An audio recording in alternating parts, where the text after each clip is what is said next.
tutorial on how to create Shopify stores where you can customize, order, buy, or even sell your product.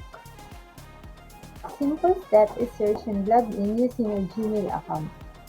After signing in, you will now encounter a few quick questions about your page.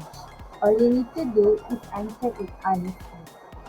After answering, just click the skip button to proceed. For changing everything, let's change the name of the store to my preferred name, which is Love Daily.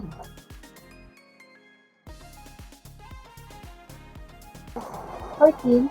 Tap the online store button and customize. Just click the picture to change to your preferred logo for your store.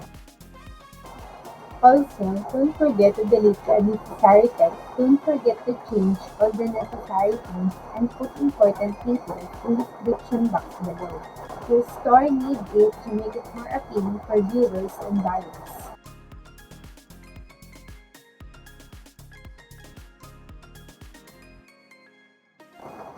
After all of that, double check everything and don't forget to click the save button. To upload your product, you should put simple and catchy title, but put everything in the description box below.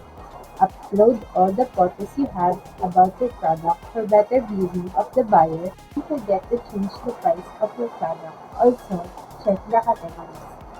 After checking everything, the product is now ready.